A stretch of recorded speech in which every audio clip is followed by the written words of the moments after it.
Good morning friends, स्वागत है आपका आपके प्लेटफॉर्म RWS सिविल सर्विसेज पर। और मैं तैयार हूं आपके लिए NCERT 4 बैच की क्लास लेकर नए चैप्टर के साथ। सभी बच्चे जल्दी जुड़ेंगे ताकि क्लास की शुरुआत की जा सके और बहुत अच्छे से खास करके जो धार्मिक विकास है इस काल का उसको पढ़ पाएंगे। यहाँ पर मुख्यतः हमें भक्ति और सूफी मूवमेंट के बारे में पढ़ना होगा। भक्ति मूवमेंट हिंदू धर्म सुधार आंदोलन था और सूफी मूवमेंट एक प्रकार से हिंदू और मुस्लिमों के मध्य सामंजस्य की प्रक्रिया थी, जिसको कुछ मुस्लिम सूफी संतों ने आगे बढ़ाया था, जिस पर बहुत सारे विचार भारतीय भी थे। यानी हिंदू धर्म से भी यह प्रभावित था और बेसिकली बौद्ध धर्म ने जरूर इसे प्रभावित किया था। पहले आपके चैट को देखेंगे और उसके बाद क्लास की शुरुआत करेंगे। 1 मिनट का समय रहेगा पहला, कि चैट देख पाऊँ, कोई दिक्कत तो नहीं हो रही है। वेरी गुड मॉर्निंग सभी बच्चों का। Good morning. ठीक है बच्चे। चलिए, गुड मॉर्निंग सभी बच्चों का। यहाँ लिखेंगे जो चैप्टर हमारा है, जिस चैप्टर की चर्चा कर रहे हैं वह चैप्टर है भारत में सांस्कृतिक विकास। लास्ट जो चैप्टर होगा ये वाला था, भारत में सांस्कृतिक विकास 13वीं से 15वीं शताब्दी तक। चैप्टर 11 है ओल्ड NCERT का, और क्लास 11 का ओल्ड NCERT ही यहाँ हमें काम देगा।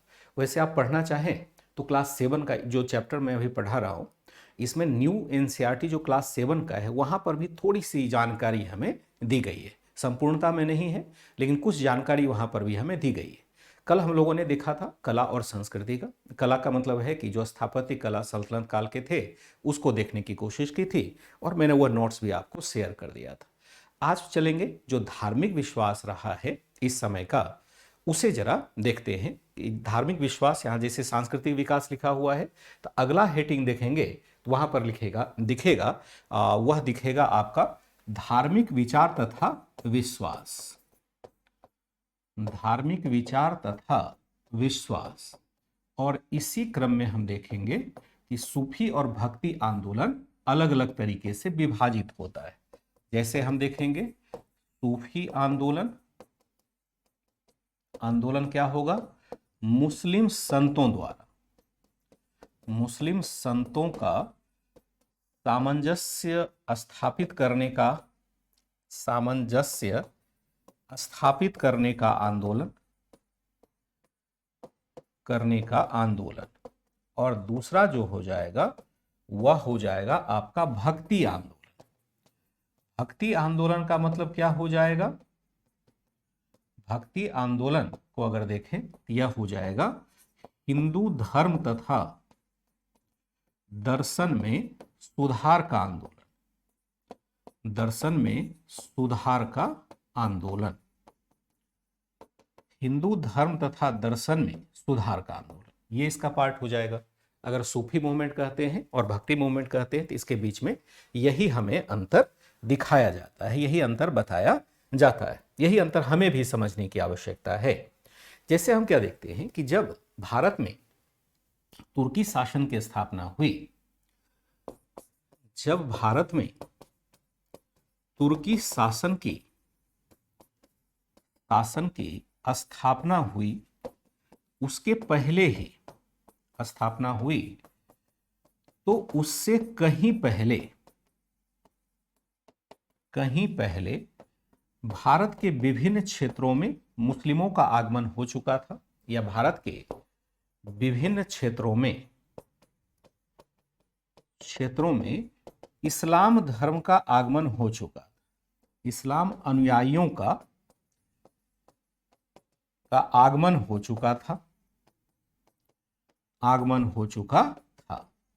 असल क्या है कि जैसे ही इस्लाम को हम देखते हैं, पहले समझेंगे कि जब भारत में तुर्की शासन की स्थापना हुई थी, उससे कहीं पहले भारत के विभिन्न क्षेत्रों में इस्लाम अनुयायियों का आगमन हो चुका था।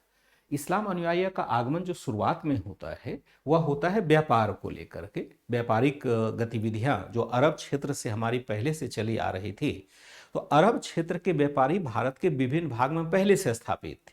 जब इस्लाम का विकास नहीं हुआ था तब से ही स्थापित थे, और जब इस्लाम का विकास हुआ तो स्वाभाविक है कि वो फिर इस्लाम उन्होंने अनुपालन किया और फिर इस्लामिक वो कहलाने लगे, नया धर्म उन्होंने एक्सेप्ट कर लिया। तो जब दिल्ली सल्तनत की स्थापना हुई तो उससे काफी पहले ही लोग यहाँ पर रह रहे थे। ऐसा नहीं था कि दिल्ली सल्तनत की स्थापना के साथ ही इस्लामिक लोग भारत आए। जब भारत में तुर्की शासन की स्थापना हुई तो उससे कहीं पहले भारत के विभिन्न क्षेत्रों में इस्लामिक अनुयायियों का आगमन हो चुका था। इस्लामिक अनुयायियों का आगमन जो है उसमें हम क्या देखते हैं, आगमन हो चुका था। इनमें व्यापारी तथा सूफी संत महत्वपूर्ण थे, तथा सूफी संत महत्वपूर्ण थे इस काल में। जबकि इस्लाम का विकास नए क्षेत्रों में हो रहा था, इस्लाम धर्म का प्रसार नए क्षेत्रों में हो रहा था, तो अब उनके लिए क्षेत्रों में हो रहा था तो इन पर विशेष क्षेत्रीय प्रभाव भी महसूस किए जा रहे थे। जब भारत में तुर्की शासन की स्थापना हुई तो उससे कहीं पहले भारत के विभिन्न क्षेत्रों में इस्लाम अनुयायियों का आगमन हो चुका था। इनमें व्यापारी तथा सूफी संत महत्वपूर्ण थे। इस काल में जबकि इस्लाम धर्म का प्रसार नए क्षेत्रों में हो रहा था तो इस पर विशेष क्षेत्र के विचारों का भी प्रभाव पड़ेगा। जैसे आप मान के चले, विशेष क्षेत्र का प्रभाव भी पड़ेगा। जैसे हम मान के चलते हैं, क्या लिखा हुआ है, राहुल तिवारी क्या बोलते हैं मुझे नहीं चल रहा है। मेंस की कक्षा चल रही है, सितंबर में रिमाइंडर लगा है, नहीं पता। एक अलग से मुख्य परीक्षा के एक सेशन को 1 सितंबर को ले रहे हैं, इंटरनल सिक्योरिटी वाला। क्योंकि जब भी हम पढ़ते हैं तो अभी कुछ पार्ट ऐसे होते हैं जो कि सीधे सीधे मुख्य परीक्षा में ही पूछे जाते हैं। जैसे हिस्ट्री है तो प्रारंभिक और मुख्य परीक्षा दोनों में पूछा जाएगा। कुछ भाग ऐसे हैं जो कि केवल मुख्य परीक्षा में पूछा जाता है, तो उसकी तैयारी में लगे हुए हैं ताकि बच्चों को वहाँ पर भी सर्विस दिया जा सके। और किसी भी यूट्यूब चैनल पर वह अवेलेबल है नहीं। जैसे इंटरनल सिक्योरिटी है, आईआर का सेक्शन है यानी इंटरनेशनल रिलेशन है, इंटरनल सिक्योरिटी हो गया, डिजास्टर मैनेजमेंट है, सोशल सिक्योरिटी है, सोशल जस्टिस है। ये सारे चैप्टर ऐसे होते हैं जो कि कहीं और नहीं मिलते, केवल आपको मुख्य परीक्षा में पढ़ने पड़ेंगे और वहाँ से लगभग 2-4-5 क्वेश्चन होते हैं। तो उसी की तैयारी 1 सितंबर से चल रही है, तो मैंने क्लास लगाई है। यहाँ समझिए, पहले दूसरे क्लास का चैट नहीं करेंगे। यहाँ हमने क्या कहा कि जब इस्लाम का प्रसार अरब क्षेत्र से यानी सऊदी अरब से निकल करके बाहर के क्षेत्र में होना प्रारंभ हुआ, खास करके जब अफगानिस्तान के क्षेत्र में यह धर्म प्रवेश करता है, तो अफगानिस्तान उस समय बौद्ध धर्म का एक बहुत बड़ा केंद्र हुआ करता था। अफगानिस्तान में अभी इस्लाम है ना, लेकिन पहले बौद्ध धर्म का केंद्र हुआ करता। जो बामियान का क्षेत्र देखते हैं वहाँ बौद्ध धर्मावलंबी बड़े पैमाने पर लोग रहते थे। और जो इस्लामिक लोग आएंगे वो अफगानिस्तान होते हुए आएंगे, और दूसरा कोई रास्ता तो है नहीं। तो जब अफगानिस्तान होते हुए ये आ रहे थे तो यहाँ पर इनमें वैचारिक समन्वय भी बढ़ता है। पहले वाला विचार जो एकदम से पैगंबर मोहम्मद साहब ने दिया था वह विचार स्थिर नहीं रहा, क्योंकि उस पर क्षेत्रीय प्रभाव पड़ता है। हर विचारधारा पर, हर दर्शन पर हम क्या देखते हैं, क्षेत्रीय प्रभाव रहता ही रहता है। इस काल में जबकि इस्लाम धर्म का प्रसार नए क्षेत्रों में हो रहा था, इन पर विशेष क्षेत्र के विचारों का भी प्रभाव स्पष्ट महसूस किया गया। विचारों का प्रभाव भी पड़ा खासकर अफगानिस्तान क्षेत्र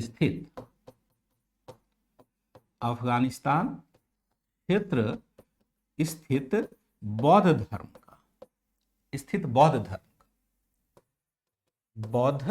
धर्म का। इसके पश्चात हम क्या देखते हैं, इसके पश्चात जब शासक वर्ग के साथ, जब सैन्य अभियान के साथ इस्लाम का प्रसार प्रारंभ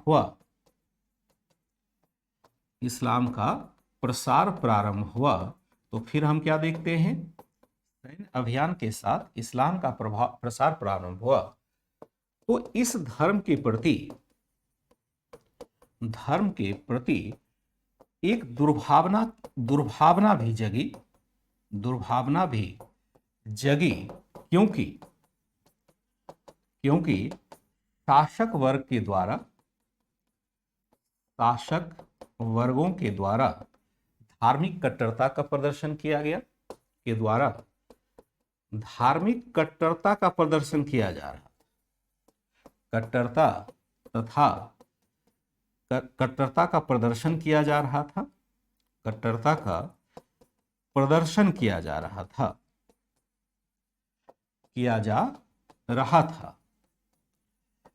तथा धन का एक तरह से खुला प्रदर्शन किया जाता था। खुला प्रदर्शन किया जाता था। धन का खुला प्रदर्शन किया जाता था। इसके पश्चात जब सैन्य अभियान के साथ इस्लाम का प्रसार प्रारंभ हुआ तो इस धर्म के प्रति एक दुर्भावना भी जगी, क्योंकि शासक वर्गों के द्वारा धार्मिक कट्टरता का भी प्रदर्शन किया जा रहा था और धन का खुला प्रदर्शन भी किया जाता है। देखिए होता क्या है कि जब हम धर्म लेकर के आ रहे, इस्लाम में एक खास बात यह थी कि यह एक सिद्धांत दिया गया था कि हम जिस क्षेत्र में जाएंगे वहां पर इस्लाम का प्रसार करेंगे। नए धर्म के साथ ये चीजें जुड़ी होती है। जैसे आप ईसाई धर्म को भी देखेंगे तो ईसाई धर्म, जैसे अब कोई ईसाई धर्म का मुल्क है या देश है, वह कहीं व्यापार करने के लिए जाता है, जैसा कि हमने पुर्तगालियों के संदर्भ में देखा, तो पुर्तगालियों का उद्देश्य केवल व्यापार करना नहीं था बल्कि अपने धर्म का प्रसार भी करना था, क्योंकि वह नया धर्म है। इसी तरह से इस्लामिक अनुयायियों का भी प्रसार ऐसा नहीं था कि केवल हम क्षेत्र विजय के लिए जा रहे हैं। जैसे पूर्ववर्ती शासकों को भारत में देखेंगे, प्राचीन भारत में, तो वह किसी क्षेत्र की विजय करता था लेकिन उसके सांस्कृतिक पद्धति में हस्तक्षेप नहीं करता था। सभी धर्म फलते फूलते रहे। लेकिन इस्लाम के साथ एक अलग बातें थी। इस्लाम जहां प्रसार करता था वहां चाहता था कि वहां के लोग भी इस्लाम में कन्वर्ट हो जाए, और इसके लिए शक्ति का प्रयोग भी किया जाता था। बहुत लोग स्वेच्छा से भी ग्रहण करते थे। इस बात ने जो धार्मिक कट्टरता का प्रदर्शन किया गया, जो खास करके भारतीय परिवेश में बहुत ही महत्वपूर्ण नहीं था बल्कि अमहत्वपूर्ण था। अभी भी देखेंगे कि धार्मिक तौर पर कट्टर हम व्यक्ति को स्वीकार नहीं करते। जो धार्मिक तौर पर कट्टर है उसे हम बहुत बेकार का व्यक्ति मानते हैं, चाहे वो शासक वर्ग से जुड़ा हुआ हो चाहे साधारण वर्ग से जुड़ा हुआ, उसको समाज में मान्यता नहीं मिलती है। तो अब इस धर्म के प्रति थोड़ी दुर्भावना जगी। लोग कहने लगे कि यह गलत धर्म है क्योंकि यह जबरन धर्म को परिवर्तित करता है या हिंसा का सहारा लेता है।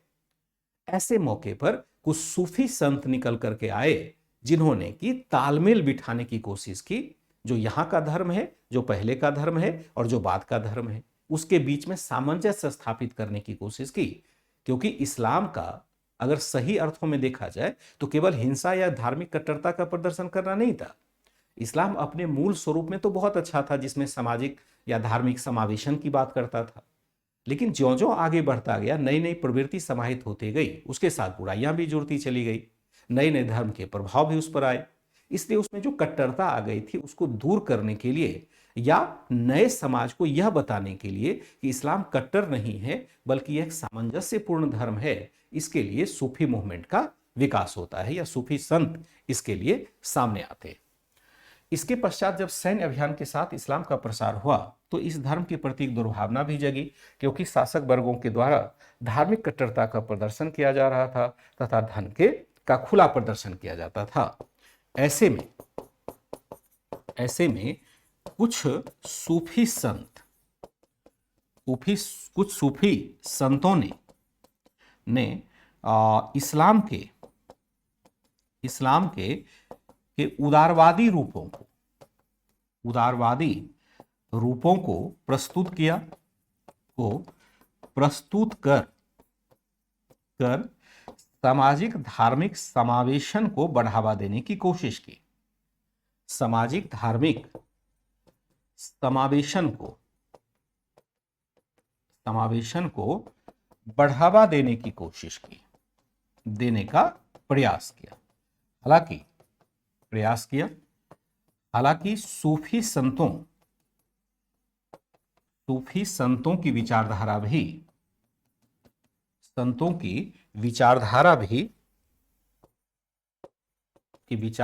भी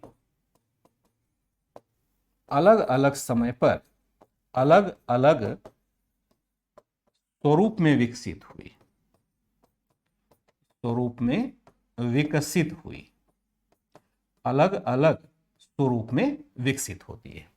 इसके पश्चात जब सैन्य अभियान के साथ इस्लाम का प्रसार प्रारंभ हुआ तो इस धर्म के प्रति एक दुर्भावना भी जगी, क्योंकि शासक वर्गों के द्वारा धार्मिक कट्टरता का प्रदर्शन किया जा रहा था तथा धन का खुला प्रदर्शन किया जाता था। ऐसे में कुछ सूफी संतों ने इस्लाम के उदारवादी रूपों को प्रस्तुत कर सामाजिक धार्मिक समावेशन को बढ़ावा देने का प्रयास किया। हालांकि सूफी संतों की विचारधारा भी अलग अलग स्वरूप में विकसित हुई। कोई आवश्यक नहीं है कि सूफी संत सीधा एक ही विचारधारा को पालन करते होंगे, ये अलग अलग विचारधारा का पालन करते थे। सैन्य अभियान का मतलब सेना का अभियान करना। मतलब कभी कभी लगता है कि पता नहीं किस दुनिया से आप लोग बिलोंग करते हो। सैन्य अभियान, सैन्य का मतलब सेना होता है, सैन्य अभियान का मतलब सेना के द्वारा अभियान करना। ये सब बातें तो गांव में ही सीखती है, हम लोग बचपन से सीख लेते हैं। सैन्य अभियान का मतलब क्या हो जाए, मतलब लगता है एक समय शब्द कहाँ से लाते हो या कहाँ से क्या सुना है, आज तक पढ़ाई पता ही नहीं चल रहा है। ठीक है, सैन्य अभियान का मतलब क्या होगा, सेना का अभियान करना, सेना के द्वारा, यानी सैन्य विजय करना, सेना के द्वारा विजय करना। विचारधारा भी अलग अलग स्वरूप में स्थापित होता है। जो प्रारंभिक सूफी संत हैं, प्रारंभिक सूफी संत अगर यहां देखें कि जो प्रारंभिक सूफी संत थे वो कौन कौन से हैं, तो उसे जरा हमें देखने की आलोचना करनी पड़ेगी, उसे देखने की कोशिश करनी पड़ेगी। जैसे शुरुआत के जो सूफी संत हैं उनमें हम देखते हैं कि सबसे पहले राबिया हो जाएंगे। राबिया ये कब है, 8th सदी का है, 8वीं सदी का है। और दूसरा जो है वह है मंसूर बिन हल्लाज हो जाएगा, मंसूर बिन हल्लाज। ठीक है, ये दोनों सूफी संत हैं, शुरुआत के सूफी संत हैं। और इन्होंने क्या कहा कि एक तरह से इन्होंने कहा ईश्वर तथा जीव का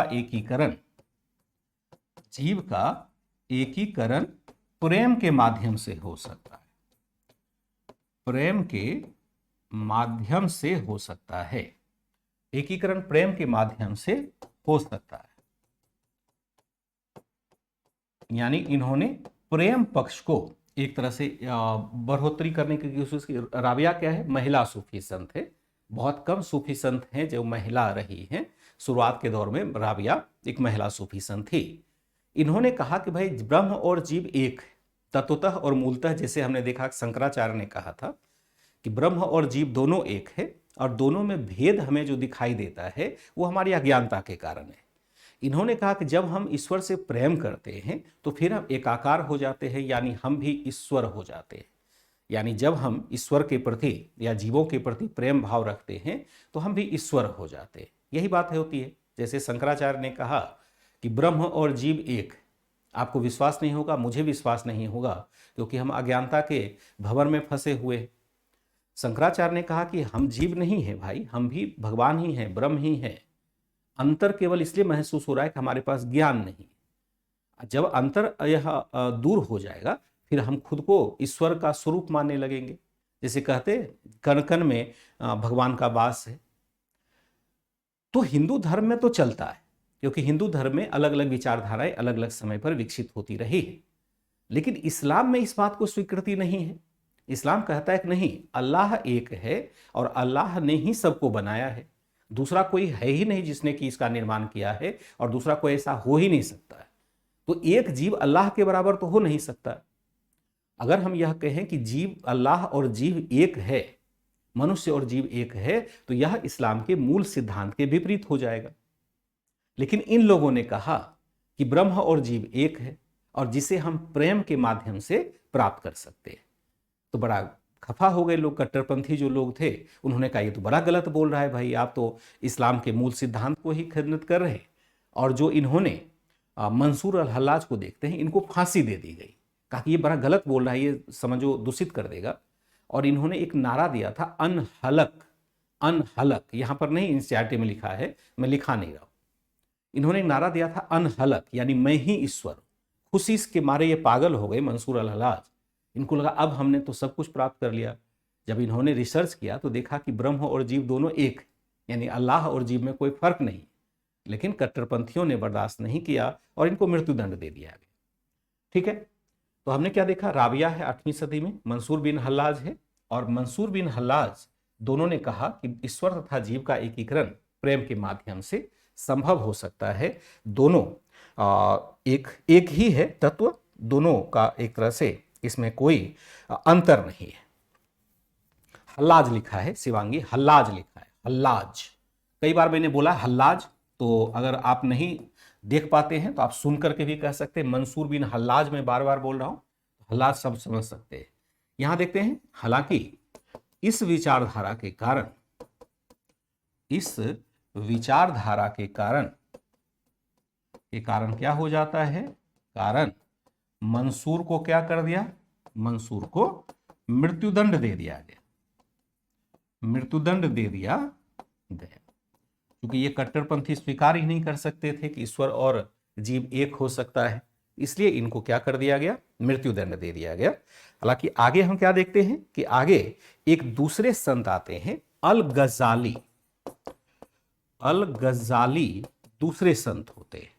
इनका जो मृत्यु होता है वह होता है A11 1112 में इनकी मृत्यु हो जाती है। अल गजाली, जन्म के बारे में पता नहीं है कि कब जन्म हुआ था, लेकिन मृत्यु के बारे में अवश्य पता है कि मृत्यु यहां पर होता है। इन्होंने क्या किया, इन्होंने उदारवादी तथा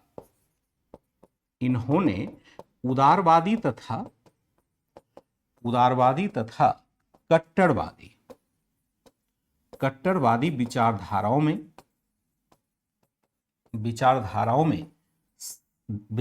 में सामंजस्य स्थापित किया, विचारधाराओं में सामंजस्य स्थापित किया। अब देखिए, पहली जो विचारधारा थी, ये वाले जो विचारधारा थी काफी उदारवाद थी, और जो कट्टरपंथी विचारधारा है जो मानता है कि ईश्वर और जीव अलग अलग है और अल्लाह के समकक्ष तो हम हो ही नहीं सकते हैं, जो यह मानता है, इन्होंने उदारवादी तथा कट्टरवादी विचारधाराओं में सामंजस्य स्थापित किया। उदारवादी विचारधारा क्या है, जो कहता है कि ईश्वर यानी अल्लाह और जीव एक है, जिसे हम प्रेम के माध्यम से प्राप्त कर सकते हैं, ज्ञान के माध्यम से प्राप्त कर सकते हैं। कट्टरपंथी क्या कहता है कि नहीं, दोनों अलग अलग है और हम अल्लाह के बराबर तो हो ही नहीं सकते। ऐसे मौके पर हम क्या देखते हैं, यहां पर एक नए लोग आते हैं, अल गजाली, जिन्होंने रूढ़िवादी और उदारवादी के बीच के समन्वय का काम किया, एक बीच की विचारधारा रखी, और ताकि दोनों वर्ग संतुष्ट हो पाए। इन्होंने उदारवादी तथा कट्टरपंथी दोनों विचारों को सामंजस्य स्थापित किया, और इसमें से हम क्या देखते हैं कि एक तरह से इनको मान्यता भी मिली, इनको या इन्हें सभी वर्गों द्वारा मान्यता भी दी गई। धीरे धीरे क्या होता है, धीरे धीरे सूफी संत विचारधाराओं के आधार पर 12 वर्गों में विभाजित हो गए। धाराओं के आधार पर 12 सिलसिलों में विभाजित हो गए। 12 सिलसिलों मतलब पंथ में विभाजित हो गए। धीरे धीरे क्या होता है कि यह 12 पंथों में विभाजित हो गए। इन्होंने उदारवादी तथा कट्टरवादी विचारधाराओं में सामंजस्य स्थापित किया, इन्हें सभी वर्गों द्वारा मान्यता भी दी गई। धीरे धीरे सूफी संत विचारधाराओं के आधार पर 12 सिलसिले या पंथ में विभाजित हो गए। जो अलग अलग विचारधारा के सूफी संत आए, अलग अलग समय में उन्होंने अपनी अपनी विचारधाराएं रखी, तो अलग अलग पंथ विकसित होते चले गए। जो सूफी संतों के संदर्भ में जो हमें विचार देखना होगा कि सूफी संत जो थे वो किस विचारधारा का पालन करते थे, तो उसके लिए कुछ टर्म हमें देखना होगा। सूफी संतों के संदर्भ में जो महत्वपूर्ण तथ्य होगा उसे जरा देखते हैं। सूफी संतों के संदर्भ में कुछ महत्वपूर्ण शब्दावली देखते हैं, कुछ महत्वपूर्ण शब्दावली देखें। कुछ महत्वपूर्ण शब्दावली सूफी संतों के संदर्भ में कुछ महत्वपूर्ण शब्दावली को देखें। जैसे हम देखेंगे, एक होगा वासरा। ऐसा सूफी संत जो शरीयत, शरीयत का मतलब होता है इस्लामिक कानून, इस्लामिक कानून में विश्वास रखता हो, विश्वास रखता हो, उसको हम क्या कहेंगे? बासरा कहेंगे, विश्वास रखता हो। ठीक है। दूसरा होगा बेसरा, ऐसा सूफी संत, सूफी संत जो केवल इस्लामिक सिद्धांत में विश्वास नहीं रखता, इस्लामिक सिद्धांत जिसको हम क्या कहेंगे? या शरीयत में विश्वास नहीं रखता हो, विश्वास नहीं रखता, नहीं रखता, उसको हम क्या कहेंगे? बेसरा कहेंगे। एक बासरा हो जाएगा, दूसरा बेसरा हो जाएगा। एक हो जाएगा आपका इसके साथ, वह हो जाएगा पीर, एक शब्द आ जाएगा पीर। पीर बाबा के इस पर जाते हैं क्या? पीर बाबा का मजार वगैरह बना होता है, वो अलग चीज है। पीर जो होता है किसी भी सूफी सिलसिले के, किसी भी सूफी सिलसिले का प्रमुख, सिलसिले का प्रमुख हो जाएगा। प्रमुख वह क्या कहलाएगा? पीर कहलाएगा। दूसरा जो कहलाएगा वह कहलाएगा मुरीद। मुरीद मतलब क्या होता है? शिष्य होता है। मुरीद मतलब क्या होता है? शिष्य। यहां पर क्या होगा? सूफी संतों का शिष्य, का शिष्य हो जाएगा, चेला जिसको कहते हैं। तीसरा हो जाएगा आपका खनकाह, सूफी संतों का, संतों का निवास स्थल, निवास स्थल या मठ कहेंगे। सूफी संतों का निवास स्थल या मठ कह सकते हैं, जहां ये लोग रहते हैं। एक हो जाएगा आपका बली। बली मतलब होगा सूफी संत का उत्तराधिकारी या सूफी संतों का उत्तराधिकारी। ये शब्द जरूर याद रखिएगा, चाहे आप एडवांस लेवल में पढ़ेंगे तो ये चारों चीज आपको पढ़ना ही पड़ेगा। सूफी संतों के संदर्भ में ये सब कुछ पढ़ना पड़ेगा।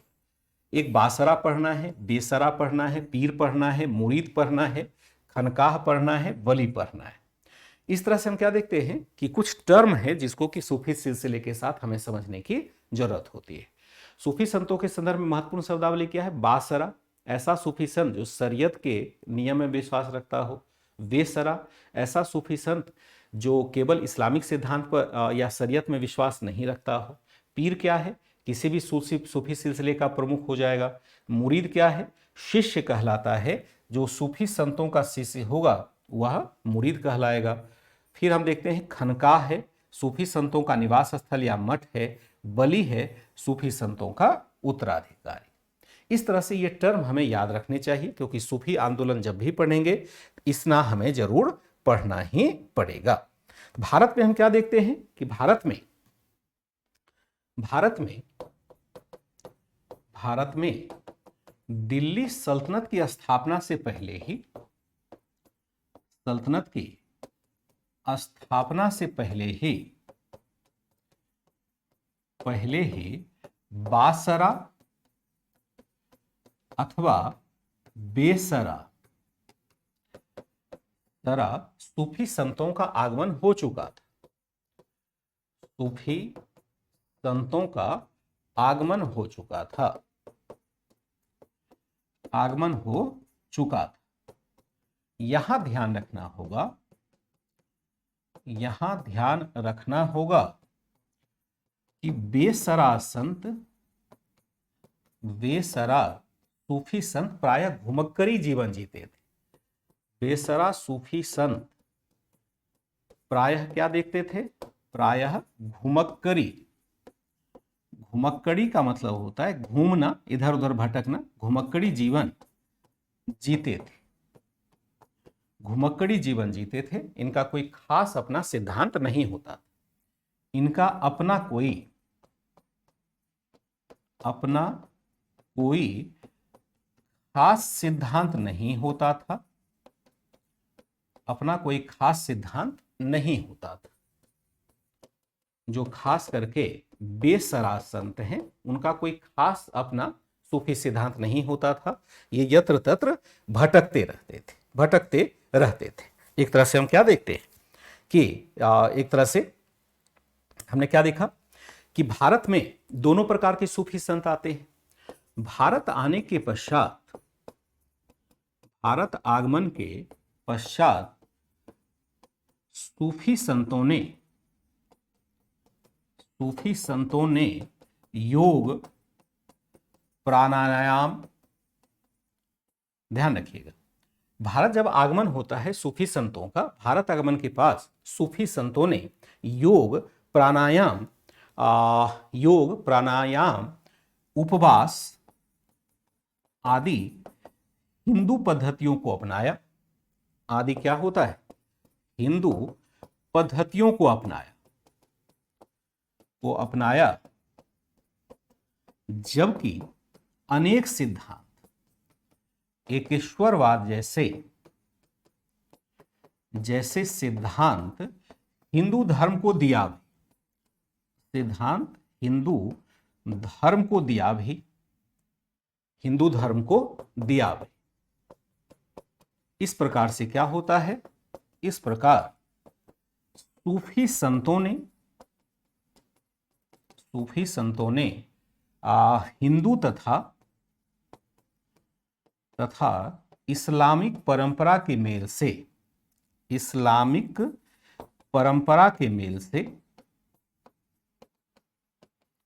से एक ऐसे दर्शन का विकास किया,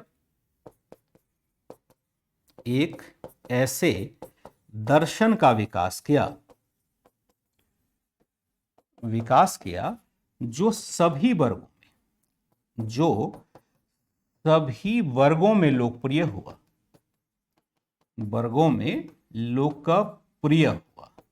यह इसकी विशेषता रही। एक बार देखेंगे क्या होता है। भारत में दिल्ली सल्तनत की स्थापना से पहले ही वासरा अथवा बेसरा सूफी संतों का आगमन हो चुका था। यहां ध्यान रखना होगा कि बेसरा संत प्रायः घुमक्करी जीवन जीते थे। इनका अपने कोई खास सिद्धांत नहीं होता था। भारत आगमन के पश्चात सूफी संतों ने योग, प्राणायाम, उपवास आदि हिंदू पद्धतियों को अपनाया, जबकि एकेश्वरवाद जैसे सिद्धांत हिंदू धर्म को दिया भी। इस प्रकार सूफी संतों ने हिंदू और तथा इस्लामिक परंपरा के मेल से एक ऐसे दर्शन का विकास किया जो सभी वर्गों में लोकप्रिय होता है। अब देखिए, पहले क्या होता है कि पहले हम देखते हैं कि यहां पर इस्लामिक लोग आते हैं। ठीक है, पहले हम क्या देखते हैं कि पहले इस्लामिक लोग आते हैं, लेकिन इस्लाम में कट्टरता सी है, वहां एक तरह से हिंसा की बात हो रही है, तो लोग उससे फिर पीछे हटने लगे। लेकिन इन सूफी संतों ने जो भारत आए, इन्होंने देखा कि भारतीय परिवेश के हिसाब से कैसे धर्म को ढाला जा सकता है। इन्होंने बहुत सारी प्रक्रियाएं जो अच्छी थी, जो गैर मतलब मूर्ति पूजक थी, जैसे आप देखते हैं योग क्या है? शरीर को शुद्ध रखने का विज्ञान है। योग में हम क्या करते हैं? विभिन्न आसन के माध्यम से हम शरीर को शुद्ध करते हैं। प्राणायाम क्या है? प्राणायाम जिसमें सांस पर हम नियंत्रण हासिल करते हैं, उसके माध्यम से भी हम शरीर को स्वस्थ रख सकते हैं। चाहे अनुलोम विलोम हो, भ्रामरी हो, जो बहुत प्रकार की प्राणायाम है जिनके माध्यम से हम श्वास का विनियमन करते हैं और अपने चित्त को शांत करते हैं, मन को शांत करते हैं। या उपवास क्या है? उपवास यानी भूखे रहना। हम लोग देखते हो कि हिंदी धर्म में किसी पर्व त्योहार पर उपवास किया जाता है, जबकि जनरली एक सिद्धांत दिया गया है साइंस के द्वारा भी कि आप अपने पेट को आधा ही भरिए, आधा खाली रखिए और आधा पानी से भर दीजिए। यानी भोजन केवल आधा पेट करना चाहिए, जहां तक भूख लगी हो वहीं तक करना चाहिए, और उसके बाद पानी से पेट को फुल करना चाहिए ताकि जगह हमारे पेट में पर्याप्त मिल सके। और समय समय पर अगर चाहें तो केवल पानी पी करके, या कभी कभी तो निर्जला भी होता है, उपवास करिए। इससे क्या होता है? शरीर शुद्ध होता है, शरीर के सभी अंगों को काम करने का उस दिन विशेष रूप से मौका मिलता है, जबकि हम उस खाना नहीं देते। जैसे आप खाना खाते हैं, खाना खाने के बाद ही सुस्ती आती है, नींद आने लगती है। क्यों? कि जो रक्त है वो खाना पचाने में लग जाता है, तो माइंड फिर सुस्त हो जाता है। इसलिए कहा जाता है कि हैवी डाइट करके कोई काम नहीं करना चाहिए। तो सूफी संतों ने इनकी महत्ता को समझा और उन्होंने इसे अपने में अपना लिया। तो अगर ऐसी पद्धति को हम अपनाते हैं, हिंदुओं को लगेगा कि अच्छा, इसमें तो मेरे भी तत्व शामिल हैं। दूसरा है कि इन्होंने हिंदू दर्शन को भी दिया, जैसे एकेश्वरवाद। इस्लाम को देखते हैं, यह एकेश्वरवादी है, यानी केवल एक अल्लाह में विश्वास करता है, जबकि हिंदुओं को देखते हैं यह बहुदेववादी है, ये सभी देवताओं में विश्वास करता है। तो सभी देवताओं में विश्वास करते हैं तो कर्मकांड अधिक होगा, एक देवता में विश्वास करते हैं तो कर्मकांड कम होगा। तो यहां पर जो एकेश्वरवाद की अवधारणा है, जैसे आप गुरु नानक देव को देखेंगे, आप कबीर को देखेंगे, या एक नाथ तुकाराम, जितने भी लोग देखेंगे सभी फिर एक ईश्वर की आराधना की बात करते हैं। यह सिद्धांत हमने सूफी संतों से ग्रहण कर लिया, इस्लाम से ग्रहण कर लिया।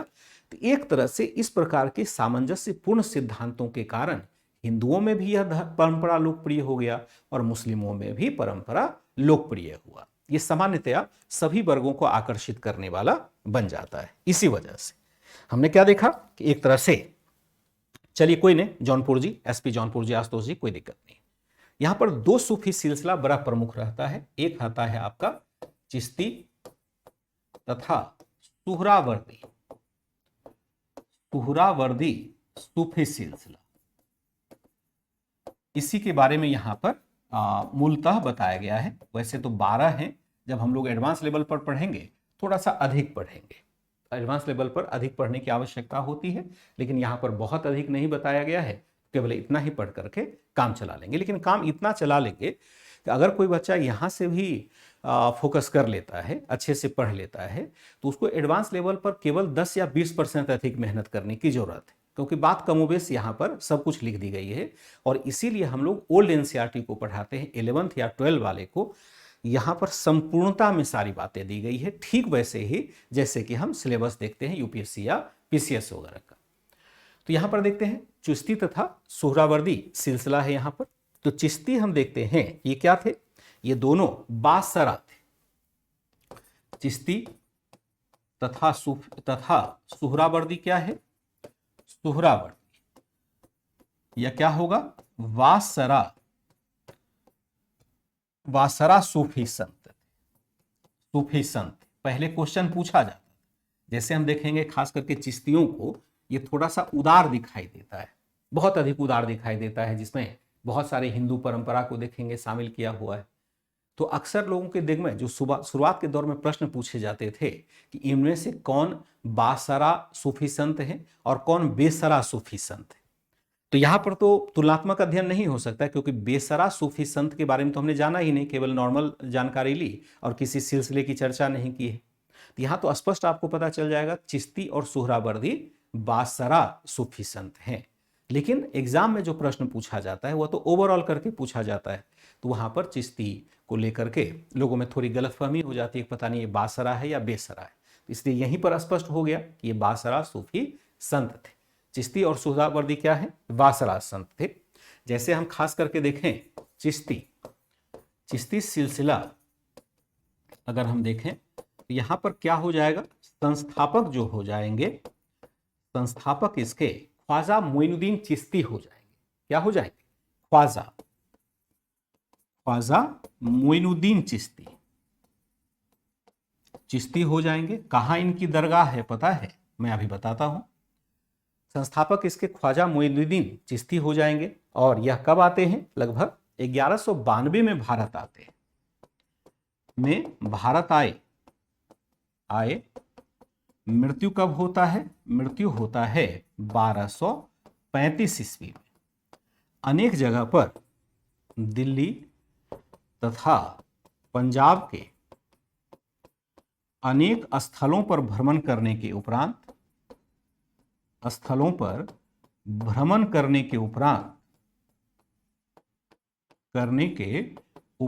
इन्होंने अपना केंद्र कहां बनाया, इन्होंने अपना केंद्र अजमेर में बनाया, अपना केंद्र अजमेर में बनाया, अजमेर में बनाया, जहां जो इस्लाम का एक केंद्र बनकर उभर रहा था, जो इस्लाम का एक केंद्र बनकर उभर रहा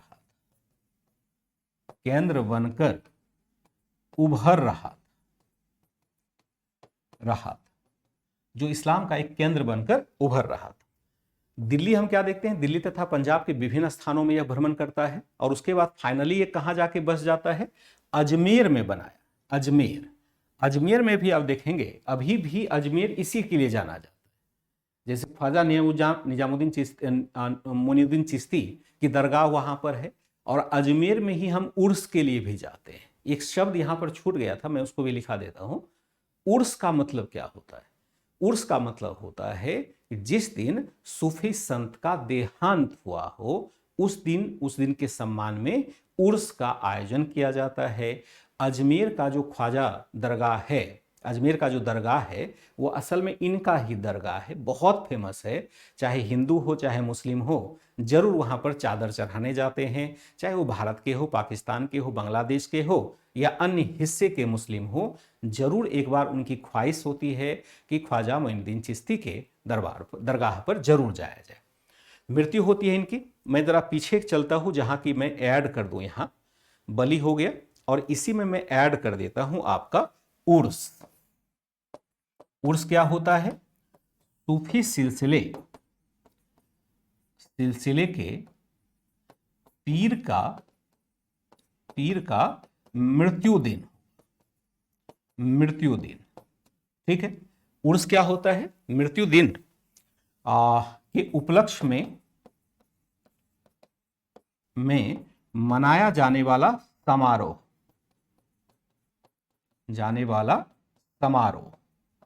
अभी भी उर्स का आयोजन होता है और बहुत सारे लोग अजमेर जाते हैं, दिल्ली में उसका कैंप भी लगता है। पीर हम देखते हैं, ठीक है। उर्स को याद रखिएगा, वहां पर एक टर्म छूट गया था तो उसको मैंने डाल दिया है, ठीक है। अजमेर में मनाया, जो इस्लाम का एक केंद्र बनकर उभरता है, बहुत बड़ा केंद्र यहां पर है। दरगाह का मतलब क्या होगा? जहां पर वो रहते हैं, जहां पर उनकी मृत्यु हुई है, जहां उनका खनकाह और दरगाह बेसिकली एक ही हो जाएगा। खनकाह और दरगाह अपना क्या होगा? एक ही हो जाएगा। दरगाह मतलब क्या हो जाएगा? हाँ बिल्कुल, टुनटुन जी आए थे सेकेंड जब हो रहा था तराइन युद्ध, तभी आया था। अजमेर बनाया जो इस्लाम का केंद्र बनता है। जैसे आप कट्टरपंथी साहित्य को पढ़ते हैं, कट्टरपंथी साहित्य दोनों में है, हिंदुओं में भी है और इस्लाम में भी है। जो नॉर्मल धर्म ग्रंथ है वो कट्टरपंथ नहीं है, वो कट्टरपंथ नहीं फैलाता है। लेकिन नॉर्मल धर्म ग्रंथ के इतर भी बहुत सारे साहित्य लिखे गए हैं, सभी धर्मों में लिखे गए। यहाँ पर कहा गया है, जैसे अगर कट्टरपंथी साहित्य को पढ़ेंगे, हिंदुओं के कट्टरपंथी साहित्य को पढ़ेंगे, तो वहाँ पर एक बात का उल्लेख किया गया है कि जैसे हम लोग मानते हैं कि ख्वाजा मोइनुद्दीन चिश्ती उदारवादी संत थे, इन्होंने हिंदू और मुस्लिमों के बीच में सामंजस्य स्थापित करने की कोशिश की। जबकि कट्टरपंथी साहित्य क्या दिखाएगा पता है?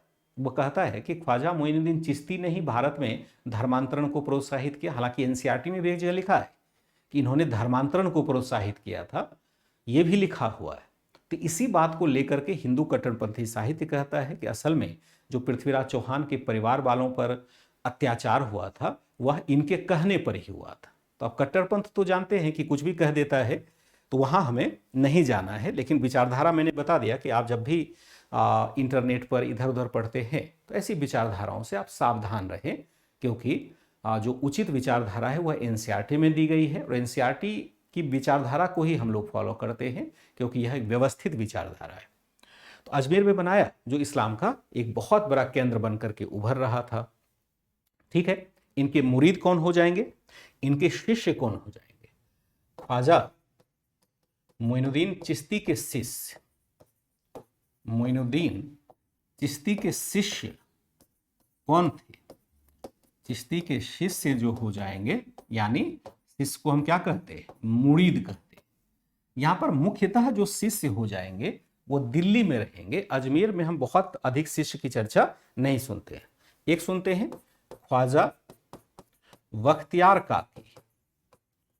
बख्तियार काकी, आपको याद होगा पूरा नाम अगर देखें, ख्वाजा क्या हो जाएगा? ख्वाजा कुतुबुद्दीन बख्तियार काकी। कुतुबुद्दीन बख्तियार काकी। अब जरा आप यह बताइए, कुतुबुद्दीन बख्तियार काकी इनका पूरा नाम है। बख्तियार का मतलब होता है भाग्यशाली। बख्तियार इनकी उपाधि थी जो मोइनुद्दीन चिश्ती के द्वारा दी गई थी। सबसे प्रिय शिष्य में से थे, मुरीद थे, उत्तराधिकारी भी बनते हैं। ख्वाजा बख्तियार काकी का पूरा नाम था ख्वाजा कुतुबुद्दीन बख्तियार काकी। बख्तियार उपाधि थी। अब कुतुबुद्दीन बख्तियार काकी को अगर देखेंगे तो आपको याद आ जाना चाहिए, मैं यहां लिखवा नहीं रहा हूं, कि जो कुतुब मीनार देखते हैं, जो नाम है कुतुब मीनार, बनाया जिसको था कुतुबुद्दीन ऐबक ने, वह अपने नाम से नहीं बनाया था, क्योंकि दोनों में आप देखेंगे कुतुबुद्दीन कुतुबुद्दीन है, यहां पर भी है, कुतुबुद्दीन उसमें भी था। यह कुतुबुद्दीन ऐबक ने अपने नाम पर नहीं बनाया था, बल्कि बनाया था इनके नाम पर, ख्वाजा कुतुबुद्दीन बख्तियार काकी। या कहें तो मैं लिखा देता हूं कि कुतुब मीनार इनके नाम पर बनाया गया है, लिख सकते हैं कुतुब मीनार इनके ही सम्मान में बनाया गया, सम्मान में बनाया गया था। कुतुब मीनार जो देखते हैं वो इनके ही नाम पर है, बख्तियार काकी के नाम पर ही हैं। और ये क्या थे, ये बहुत बड़े संत हुआ करते थे, बहुत बड़े संत हुआ करते थे। हाँ ठीक है, फिर हम देखते हैं दूसरा जो हो जाएंगे वो हो जाएंगे आपके फरीदुद्दीन गंज ए सकर, शंकर मत कर दीजिएगा, सकर, फरीदुद्दीन गंज ए सकर। इनकी गतिविधियों का केंद्र कहां था, इनकी गतिविधियों का केंद्र कहां था, केंद्र हांसी कहां है, वर्तमान में हरियाणा है, हरियाणा, तथा अजोधन था। अजोधन किसको कहते हैं, अजोधन कहते हैं पंजाब में था। अजोधन केंद्र हांसी तथा पंजाब में था।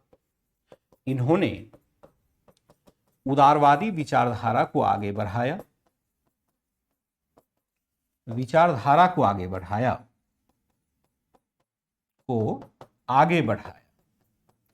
माना जाता है कि इनकी उदारवादी विचारधारा से, या उदारवादी विचारधारा का प्रभाव गुरु नानक देव पर भी पड़ा। गुरु नानक देव का नाम सुना है, नानक देव जी पर भी पड़ा, इसीलिए पड़ा, यही कारण है कि गुरु ग्रंथ साहिब में इनके अनेक सूक्त पाए जाते हैं। गुरु ग्रंथ साहिब में इनके अनेक उपदेश शामिल किए गए हैं, अनेक उपदेश शामिल किए गए हैं गुरु ग्रंथ साहिब में, शामिल किए गए हैं। गुरु ग्रंथ साहिब में अनेक उपदेश शामिल किए गए हैं। पहला कौन है, ख्वाजा बख्तियार काकी है। ख्वाजा कुतुबुद्दीन बख्तियार काकी पूरा नाम है। कुतुब मीनार इनके ही सम्मान में है। फरीदुद्दीन गंज ए सकर है। इनकी गतिविधियों का केंद्र हांसी या अयोधन में था।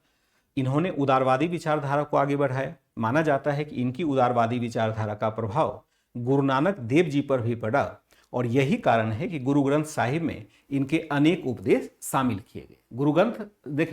गुरु ग्रंथ साहिब में जो गुरु नानक देव जी के द्वारा संकलित किया गया, जिसके आधार पर हम सिख धर्म का संगठन हुआ देखते हैं, तो उसमें भी बहुत सारे विचारकों के विचार शामिल किए गए। जैसे फरीदुद्दीन गंज ए सकर के बहुत हैं।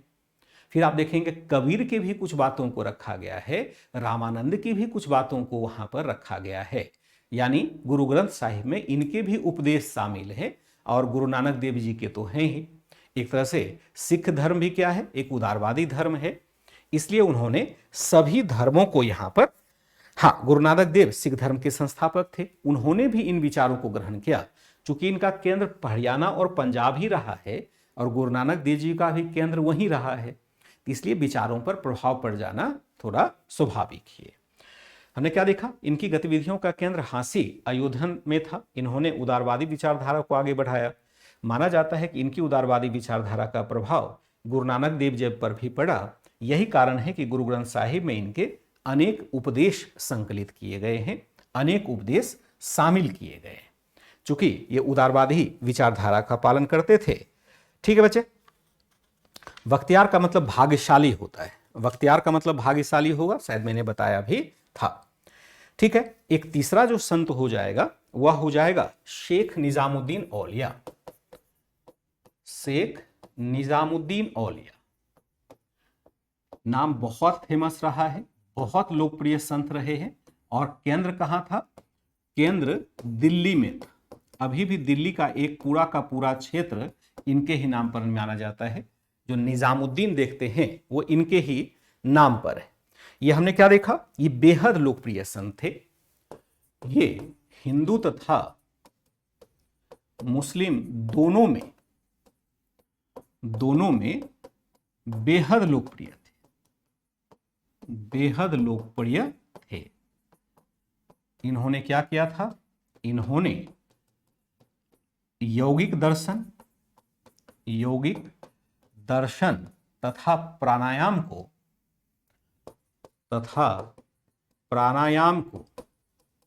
यौगिक दर्शन तथा प्राणायाम जैसी बातों को इसने क्या कहा? प्राणायाम को संपूर्णता में अपनाया था, संपूर्णता में अपनाया था। अतः इसे क्या मानते थे? अतः इसे एक सिद्ध पुरुष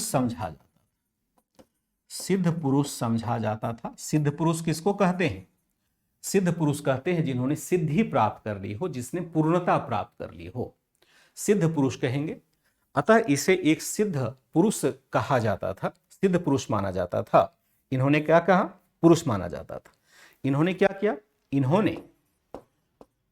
इन्होंने खनकाह में सामूहिक गायन पद्धति को लागू किया। पद्धति जिसको हम कहते हैं समा या कव्वाली कहते हैं, जिसको दो शब्द हम डाल सकते हैं, एक समा होगा, एक कव्वाली होगा, को लागू किया। हमने क्या कहा? इन्होंने खनकाह में सामूहिक गायन पद्धति को लागू किया, जिनमें प्रायः क्या होता था? जिनमें प्रायः हिंदी छंदों का, हिंदी जिसको उस समय कहा करता था हिंदवी छंदों का प्रयोग होता था,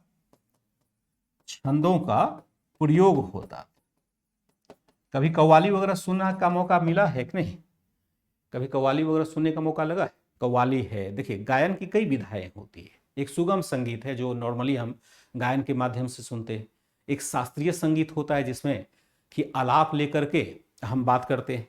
एक होता है आपका गजल की विधा होती है जिसमें उर्दू का बहुत अधिक प्रभाव होता है और किसी खास तथ्य को विशेष तौर पर प्रस्तुत किया जाता है। जैसे भगवान को कहना होगा या ईश्वर की बात करनी होगी या मनुष्य की बात करनी होगी, तो इस प्रकार के छंदों के द्वारा प्रयोग किया जाएगा कि उसका एक विशेष अर्थ निकल जाता है। कभी कभी गजल सुनने में भी बड़ा मजा आता है। पता नहीं आप लोगों में रुचि है या नहीं, या सिर्फ नया गाना सुनते हैं। तो गानों में भी जो पुराने गाने खास करके हुआ करते थे और कुछ नए गानों में भी बहुत सार होता है, मतलब एक तरह से काफ़ी गज़ल वगैरह में तो बहुत अधिक डीप सार होता है। गज़लों का ही एक विकसित रूप हम देखते हैं कव्वाली है, जिसमें कि हम बहुत सारे वाद्य यंत्रों के साथ गज़ल के अलग अलग मक्ते को हम समाहित करते हुए और प्रभु की उपासना करते हैं। जैसे आप एक फेमस कव्वाली सुनते होंगे, दमादम मस्त कलंदर, इस टाइप का है ना, एक बड़ा फेमस कव्वाली सुनेंगे तो बड़ा मजा आएगा। केवल शब्दों के अर्थ समझ पाए तो, नहीं शब्दों के अर्थ समझ पाएंगे क्योंकि उर्दू शब्द मिक्स होता है, फिर सुनने का भी कोई मजा नहीं है। इन्होंने खनकाह में सामूहिक गायन पद्धति जिसको समा या कव्वाली कहते हैं उसको लागू किया, जिनमें प्राय हिंदी छंदों का प्रयोग होता था। हिंदी छंदों के प्रयोग के कारण से ये सामूहिक गायन पद्धति या कव्वाली पद्धति बहुत ही अधिक लोकप्रिय हो जाती है, बहुत लोकप्रिय हो जाता है। एक तीसरा संत होगा, एक होगा आपका नासिरुद्दीन, और एक लास्ट जो होगा वह होगा नासिरुद्दीन चिराग ए देहलवी। चिराग ए देहलवी यानी दिल्ली का चिराग, इनको क्या कहा जाए, उपाधि है इनकी चिराग ए देहलवी, अभी भी चिराग दिल्ली नाम से दिल्ली का एक इलाका ही है जहां ये रहते थे ना, उसको चिराग दिल्ली कहते हैं। चिराग ए दिल्ली, चिराग मतलब होता है दीपक, यानी दिल्ली का दीपक, दिल्ली का प्रकाश। यहां क्या कहा गया, नासिरुद्दीन नाम था लेकिन उपाधि क्या थी, चिराग ए दिल्ली या देहलवी, उनकी उपाधि थी। बहुत फेमस रहे हैं और इनके नाम पर भी एक इलाका आपको दिल्ली में अभी भी दिखाई देगा। ये भी हम क्या देखते हैं यहां पर, ये भी बेहद लोकप्रिय संत थे, ये भी बेहद लोकप्रिय संत थे, लोकप्रिय चिश्ती संत थे, चिश्ती संत थे। हालांकि इनकी मृत्यु के बाद, इनकी मृत्यु के बाद के पश्चात चिश्ती सिलसिले का विकास, चिश्ती सिलसिले का दिल्ली से बाहर, चिश्ती सिलसिले का दिल्ली के बाहर प्रसार प्रारंभ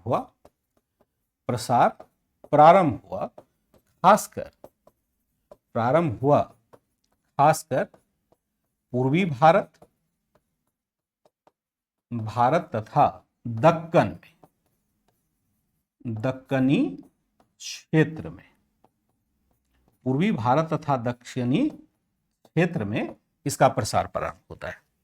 इन्होंने खनकाहों में सामूहिक गायन पद्धति को लागू किया, जिनमें प्राय हिंदी छंदों का प्रयोग होता था। फिर हम देखते हैं नासिरुद्दीन चिराग ए देहलवी है, ये भी बेहद लोकप्रिय चिश्ती संत थे। हालांकि इनकी मृत्यु के पश्चात सिलसिले का दिल्ली से बाहर प्रसार प्रारंभ हुआ, खासकर पूर्वी भारत तथा दक्कनी क्षेत्र में। दिल्ली जो लंबे काल तक सूफी संत का, चिश्ती संत का एक केंद्र रहा था, वह धीरे धीरे अब समाप्त होगा। चिश्ती का अर्थ नहीं पता है, चिश्ती का अर्थ क्या होता है, नाम है, नाम, जैसे प्रिंस का मतलब क्या नाम हुआ, प्रिंस का मतलब जो हुआ वही उसका भी चिश्ती का नाम हुआ। आप फारसी भाषा में बात करते हैं तो फारसी मीनिंग समझने की जरूरत नहीं होती है। जैसे आपका नाम प्रिंस है, वैसे इनका भी नाम चिश्ती था, समझ लेंगे इतना। पहाड़ का नाम पहाड़ क्यों पड़ा, क्यों उसको हम पहाड़ कहते हैं, तो इस खोजबीन की बहुत जरूरत हमें नहीं पड़ती है, ये भटकाव हो जाएगा। ठीक है बच्चे, नाम था तो नाम के हिसाब से इसको देखेंगे, लेकिन आज के लिए फिर यही रखेंगे। कल मैं आता हूं तो दूसरे सेशन को इसको आगे बढ़ाऊंगा। ठीक है, नहीं समझ में आया, पहाड़ का मतलब समझ में आया, पहाड़ का मतलब क्या होता है नहीं समझ में आया, उसी तरह से ये भी समझ में नहीं आया। नाम का नाम मतलब समझ लेंगे, सभी नाम को समझना जरूरी नहीं है। राम का मतलब राम क्यों होता है, परिणाम का मतलब परिणाम क्यों होता है, ये खोजने लगेंगे तो रिसर्च करना पड़ जाएगा ना। नाम समझिए, नाम इसका, बख्तियार का मतलब क्या, नसरुद्दीन का मतलब क्या हुआ, फिर तो सभी मतलब समझ में नहीं आएगा। बेफजूल का ये मैं तर्क मानता हूं। चलिए, आंसर क्या हो जाएगा, आंसर हो जाएगा द इंड। कल मैं फिर उपस्थित होता हूं आपकी क्लास में। कल सैटरडे की क्लास है, लेकिन क्लास तो आपकी होगी ही। कल ही फिर जो मीटिंग वगैरह भी करते हैं तो थोड़ा जल्दी समाप्त करेंगे, या 1 घंटे की क्लास लेकर के इसको समाप्त करेंगे। ठीक है, मैं आशा करता हूं कि नया शब्द है आपके लिए, नए चैप्टर हैं, तो थोड़ा समझ करके चलेंगे। एक बार जरूर पीडीएफ के साथ आप पढ़ेंगे, दूसरा भी पीडीएफ के साथ पढ़ेंगे आप। क्या करेंगे, पीडीएफ के साथ हम क्या करेंगे, पीडीएफ के साथ किताब भी पढ़ेंगे। बहुत सारे बच्चे केवल पीडीएफ पढ़ के क्वेश्चन लिखने की कोशिश करते हैं, तो महा बेकार की प्रक्रिया है। क्लास एक बार आपको देखना ही चाहिए, क्योंकि क्लास में बहुत सारी बातें होती है जो किताब में नहीं होती है। और पीसीएस वगैरह की तैयारी बियॉन्ड बुक, यानी किताब से बाहर जा करके ही हम पढ़ते हैं, तभी कुछ बातें समझ में आती है। ठीक है, इजाज़त दीजिए, बाय एंड टेक केयर।